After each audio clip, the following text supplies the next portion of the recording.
प्रधानमंत्री नरेंद्र मोदी को propaganda film देखने से फुर्सत मिले तभी तो वो बांग्लादेशी हिंदुओं की बात करेंगे। यहां पर अपने पूरे मंत्रिमंडल के साथ साबरमती रिपोर्ट देखी जा रही है संसद में, मगर साहब मजाल है कि बांग्लादेशी हिंदुओं पर प्रधानमंत्री नरेंद्र मोदी एक शब्द बोले। वाकई हैरत में डाल देने वाली बात है दोस्तों। हिंदुओं के नाम पर भारतीय जनता पार्टी यहां पर हमें बांटने का काम करती है, राजनीति करती है। इनका पूरा प्रचार तंत्र और गोदी मीडिया जो है, राहुल गांधी, अखिलेश यादव, तेजस्वी, इन सब से सवाल करती है बांग्लादेशी हिंदुओं पर। मगर प्रधानमंत्री नरेंद्र मोदी से आज तक किसी एक गोदी मीडिया चाटुकार ने सवाल नहीं किया कि इस्कॉन के मंदिर के जो प्रमुख हैं चिन्मय महाप्रभु, उसे गिरफ्तार कर लिया गया है, मगर प्रधानमंत्री नरेंद्र मोदी की तरफ से एक भी शब्द सामने उभर कर नहीं आया। उनका विदेश मंत्रालय बयान जारी करता है, मगर फिर बांग्लादेश पलटकर कहता है ये हमारा आंतरिक मामला है, इसमें मत घुसो। उस व्यक्ति ने देशद्रोह किया था, राजद्रोह किया था, उसकी सजा मिल रही है। बड़ा सवाल यह कि प्रधानमंत्री नरेंद्र मोदी अब तक खामोश क्यों हैं? और ये खामोशी बहुत कुछ कहती है दोस्तों। एक तरफ राहुल गांधी पर ऐसे हमला किया जाता है मानो वो भारत के प्रधानमंत्री हैं, और दूसरी तरफ प्रधानमंत्री जो लगातार चुप बैठे रहते हैं, उनसे कोई सवाल नहीं करता है। उन्हें फिल्म देखने का टाइम है, मगर बांग्लादेशी हिंदुओं पर बोलने का वक्त नहीं है। इस्कॉन के जो मंदिर का प्रमुख है, जिसे जेल में डाल दिया गया है, उस पर प्रधानमंत्री के पास कोई वक्त नहीं है। और मैं आपको बतलाना चाहता हूं कि इस बारे में इस्कॉन ने क्या बयान जारी किया, जो आपकी स्क्रीन पर। बांग्लादेश में हिंदुओं के खिलाफ बढ़ती हिंसा की खबरों ने भारत की परेशानी बढ़ा दी है। बांग्लादेश में बिगड़ते हालात के बीच पश्चिम बंगाल के कोलकाता स्थित अंतर्राष्ट्रीय कृष्ण भावनामृत संघ इस्कॉन के वकील राधामरण दास ने सोमवार को दावा किया कि चिन्मय कृष्ण दास का एक कानूनी मामले में बचाव करने वाले अधिवक्ता रमन रॉय पर बर्बर हमला किया गया है, जिसके बाद से उनकी हालत गंभीर बताई जा रही है। दास के मुताबिक पड़ोसी देश में कट्टरपंथियों ने राय के घर में घुसकर तोड़फोड़ की और उन पर हमला किया। उन्होंने कहा कि रॉय का एकमात्र कसूर यह था कि उन्होंने अदालत में चिन्मय कृष्ण दास का बचाव किया था। इस्कॉन कोलकाता के प्रवक्ता ने दावा किया कि इस हमले में रॉय गंभीर रूप से घायल हो गए और वो फिलहाल आईसीयू में हैं। उनके वकील आईसीयू में हैं, चिन्मय दास जो हैं वो जेल के अंदर हैं, मगर प्रधानमंत्री, ये देखिए, इन दो तस्वीरों को देखिए और इस पर अमित शाह का यह बयान देखिए। अमित शाह क्या कह रहे हैं? द साबरमती रिपोर्ट फिल्म ने देशवासियों को गोधरा के सच से परिचित कराया। इस फिल्म के माध्यम से लोगों को पता चल रहा है कि कैसे एक इकोसिस्टम ने इतने बड़े सच को सालों तक देश से छिपा कर रखा। आज प्रधानमंत्री नरेंद्र मोदी और एनडीए के सांसदों के साथ यह फिल्म देखी। इस प्रशंसनीय प्रयास के लिए द साबरमती रिपोर्ट फिल्म की पूरी टीम को बधाई। मगर नहीं साहब, प्रधानमंत्री फिल्म देख सकते हैं, मगर मजाल है एक शब्द कहें। कितने दिन गुजर चुके हैं चिन्मय दास की गिरफ्तारी को लेकर।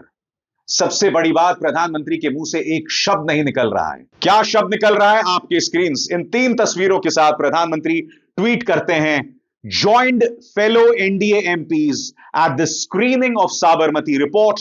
आई commend the makers of the film for their effort. यानी कि जिन लोगों ने साबरमती रिपोर्ट बनाई, उसकी तारीफ की जा रही है। मगर मजाल है प्रधानमंत्री कुछ भी कहें बांग्लादेश के बारे में। ममता बनर्जी इस मुद्दे पर उग्र हैं। वो कह रही हैं कि हमें एक शांति सेना भेजनी चाहिए बांग्लादेश में, ताकि वहां पर हिंदुओं को बचाया जा सके। सुनिए ममता बनर्जी क्या कह रही हैं।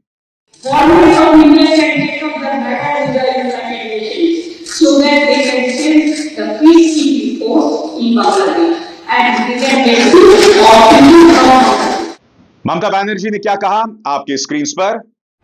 बांग्लादेश की अभी की स्थिति पर चिंता जताते हुए पश्चिम बंगाल की मुख्यमंत्री ममता बनर्जी ने सोमवार को केंद्र से पड़ोसी देश में शांति मिशन तैनात करने के लिए संयुक्त राष्ट्र से संपर्क करने की मांग की है। उन्होंने प्रधानमंत्री नरेंद्र मोदी से वहां के सताए गए भारतीयों को वापस लाने के लिए हस्तक्षेप करने की अपील की है। ममता बनर्जी ने यह भी मांग की है कि विदेश मंत्री को बांग्लादेश की वर्तमान स्थिति पर भारत के रुख से संसद को अवगत कराना चाहिए। उन्होंने कहा कि अगर प्रधानमंत्री मोदी खुद ये काम करने के लिए मौजूद नहीं होते हैं, तो विदेश मंत्री का बयान वर्तमान शीतकालीन सत्र के दौरान आना चाहिए। अरे ममता दी, आपने क्या बात कर दी। यहां तो संसद में चर्चा ही नहीं हो रही है। जी हां, जैसे ही अडानी, मणिपुर, संभल का मुद्दा उठाया जाता है तो भारतीय जनता पार्टी जो है वो किसी तरह से सत्र को स्थगित करवा देती है, सरकार स्थगित करवा देती है। ये तमाम सवालात हैं जो पूछे जाएंगे। ममता बनर्जी जो मुद्दे उठा रही हैं, इसका जवाब प्रधानमंत्री क्यों नहीं देते। मैं आपको यह भी बतलाऊंगा दोस्तों, अलग अलग पार्टियां इस पर प्रदर्शन कर रही हैं। बहरहाल उद्धव सेना ने इस मुद्दे पर संसद के अंदर चर्चा कराए जाने की मांग की है। पार्टी की जो सांसद हैं प्रियंका चतुर्वेदी, उन्होंने बाकायदा एक खत लिखा है जिसमें कहा है कि इस मुद्दे पर चर्चा कराई जाए। पीटीआई को लेकर इस पर क्या खबर आई है। Shiv Sena UBT Rajya Sabha MP Priyanka Chaturvedi gives notice under 267 267 के अंतर्गत उन्होंने चर्चा की यहां पर मांग की है। मगर क्या भारतीय जनता पार्टी बात सुनेगी? और सबसे बड़ी बात, प्रधानमंत्री अब तक खामोश हैं, अब तक खामोश हैं। क्यों ये गुल्लू कालू, ये पापा की परियां इस पर सवाल नहीं करती हैं? भाई सवाल तो करना चाहिए ना। बांग्लादेश में हिंदुओं पर हमला हो रहा है, आप विपक्ष पर निशाना साधते हैं कि ओवैसी क्यों चुप हैं, राहुल क्यों चुप हैं, अखिलेश क्यों चुप हैं। मगर जिस आदमी के हाथ में जिम्मेदारी है साहब, मजाल है उससे कोई भी सवाल करे। चीन की गालवान घाटी में याद कीजिएगा, हमारे 21 जवान शहीद हो गए। 21 जवानों की शहादत के बाद भी प्रधानमंत्री नरेंद्र मोदी के मुंह से आज तक चीन शब्द नहीं निकला है। मैं समझना चाहता हूं क्यों दोस्तों, क्यों, किस बात का डर है? सबसे बड़ी बात, एक लंबे अरसे तक चीन हमारी जमीन पर बना रहा। जिन जगहों पर हमारे सैनिक गश्त कर सकते थे, हम वहां नहीं जा पा रहे। मगर मजाल है प्रधानमंत्री नरेंद्र मोदी के मुंह से एक भी शब्द निकले। और अब तो बांग्लादेशी हिंदुओं पर हमले की बात आ गई है ना, तो फिर ये चुप्पी क्यों? और क्या उनकी चुप्पी मेरे इस कार्यक्रम के बाद जाकर टूटेगी? बताइए। क्योंकि आपका प्रचार तंत्र तो मेरा एक एक शब्द सुनता है, मेरा एक एक कार्यक्रम सुनता है, और उस पर आप प्रतिक्रिया भी देते हैं। तो अब आपकी प्रतिक्रिया तभी आएगी जब अभिसार शर्मा इस मुद्दे पर मुद्दे उठाएगा। और हां, इस्कॉन के जो प्रमुख हैं जिन्हें गिरफ्तार किया गया था, उस पर मैं पहले ही शो कर चुका हूं, मुद्दा उठा चुका हूं। याद कीजिएगा मैंने क्या कहा था, सुनिए। बहरहाल मैं बात चिन्मय दास की कर रहा हूं दोस्तों। उन्हें गिरफ्तार कर लिया गया है और उनका यह गुनाह है। मगर मुद्दा क्या है मैं आपको बताता हूं। चिन्मय दास जो हैं इस बात को लेकर प्रदर्शन कर रहे थे कि पिछले कुछ दिनों से लगातार हिंदू मंदिरों पर हमला हो रहा है।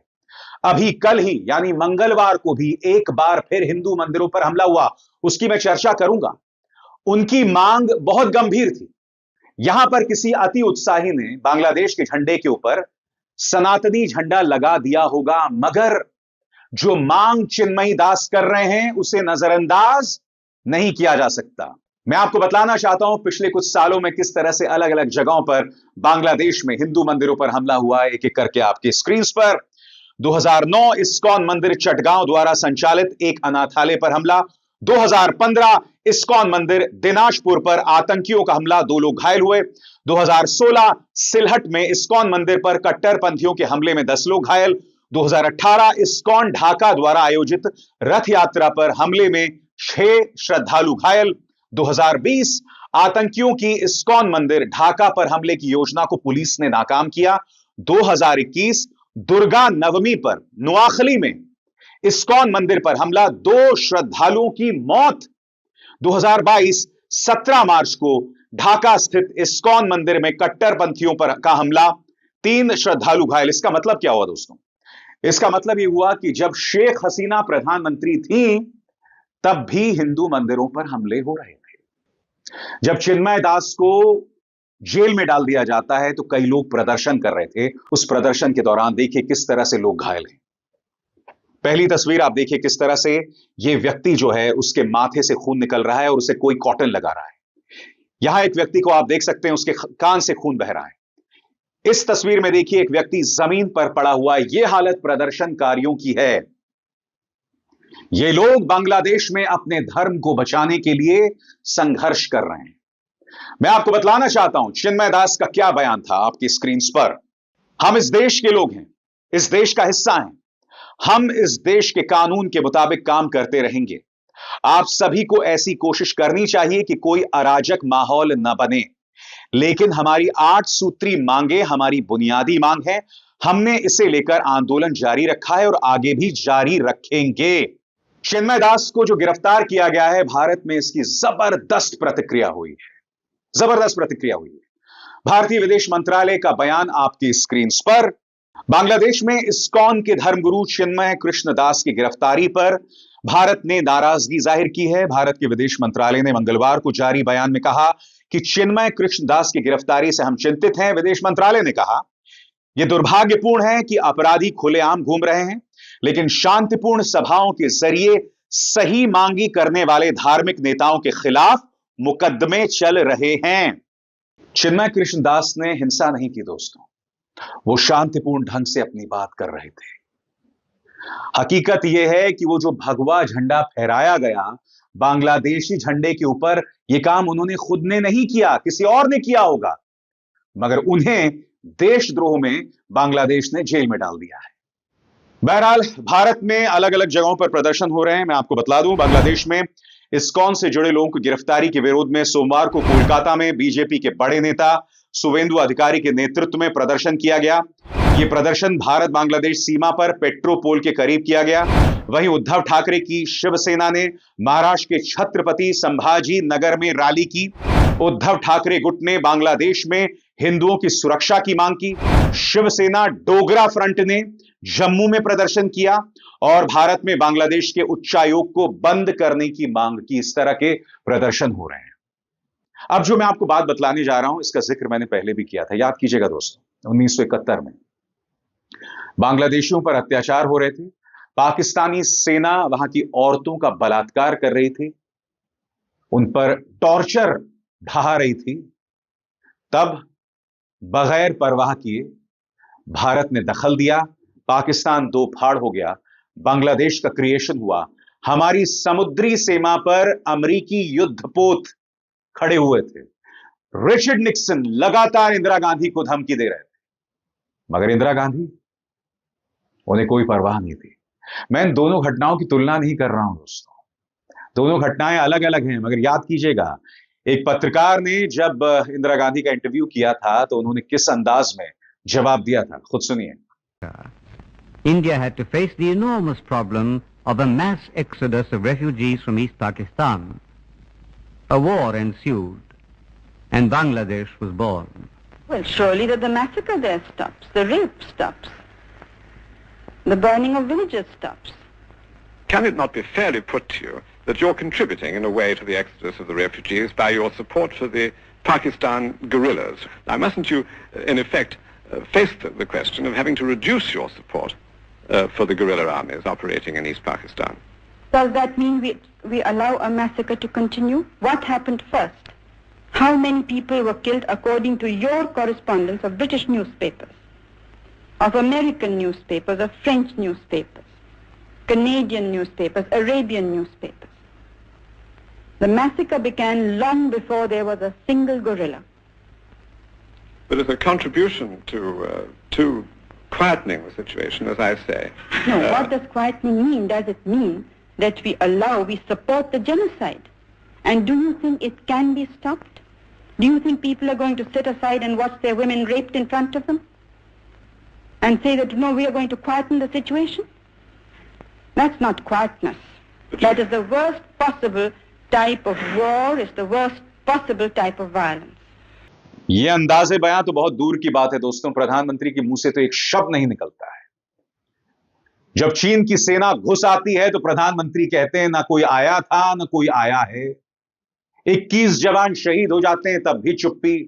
बांग्लादेश के हिंदुओं पर प्रहार तब भी चुप्पी। ये दोहरे मापदंड नहीं चलने वाले हैं। बोलना तो पड़ेगा, टिप्पणी तो करनी पड़ेगी, वरना बंद कीजिए यह जहरीली राजनीति। क्योंकि बांग्लादेशी हिंदुओं के सहारे आप भारत के अंदर तनाव पैदा करते हैं। आपका प्रचार तंत्र यहां पर माहौल को बिगाड़ने की कोशिश करता है, जिसे हम स्वीकार नहीं कर सकते हैं। यह उनका मामला है और उसके चलते मेरे देश में माहौल को भड़काया नहीं जा सकता। अब अभिसार शर्मा को दीजिए इजाजत। नमस्कार। स्वतंत्र और आजाद पत्रकारिता का समर्थन कीजिए, सच में मेरा साथी बनिए। बहुत आसान है दोस्तों, इस ज्वाइन बटन को दबाइए और आपके सामने आएंगे ये 3 विकल्प, इनमें से एक चुनिए और सच के इस सफर में मेरा साथी बनिए।